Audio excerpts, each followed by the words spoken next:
दोस्तों, ईशा की जिंदगी अब पूरी तरह से उलट चुकी है। जिस माँ के सहारे उसने अब तक हर दर्द सहा, आज वही माँ कावेरी इस दुनिया को हमेशा के लिए छोड़ चुकी है। जब ईशा ने इतने दिनों बाद अपनी माँ का निर्जीव शरीर देखा, तो उसकी आंखों के सामने सब कुछ अंधेरे में डूब गया। दिल के भीतर ऐसा झटका लगा जिसे शब्दों में बयां करना नामुमकिन था। दुख, गुस्सा, बेबसी, अकेलापन। ईशा के अंदर सारी भावनाएं एक साथ टूट पड़ी। वह खुद को संभाल ही नहीं पाई। इतना सब झेलने के बाद ईशा एक बड़ा फैसला ले लेती है। वह अरविंद और सूरज के पूरे परिवार से दूरी बना लेती है और वापस अपने पिता गुलाब सिंह के घर जाने का निर्णय करती है।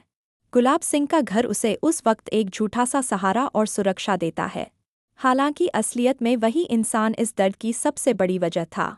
जैसे ही ईशा हवेली पहुंचती है, गुलाब सिंह अपने शब्दों के जाल में उसे और कसकर फंसा लेता है। वह बड़ी ही नरमी से कहता है, ईशा बेटी, शायद मुझसे गलती हो गई।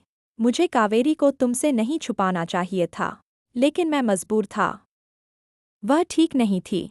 उसकी आवाज़ में झूठा पछतावा होता है, लेकिन असल में वह ईशा के भरोसे से खेल रहा होता है।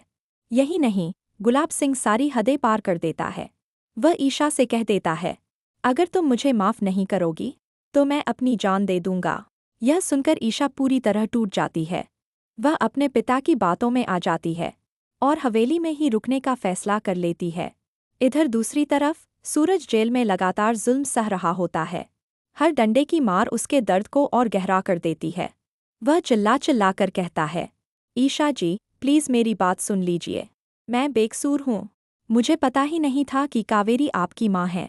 लेकिन उसकी एक भी आवाज़ ईशा तक नहीं पहुँच पाती।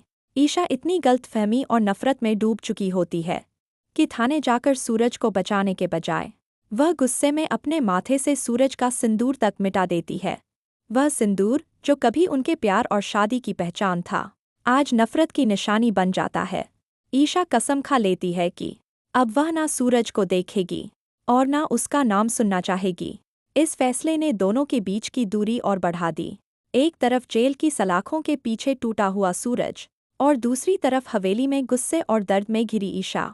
जेल में सूरज की हालत बेहद दयनीय है। आंखों में दर्द, चेहरे पर थकान और दिल में बस एक ही ख्वाहिश, मुझे मेरी पत्नी से मिलना है। बस एक बार।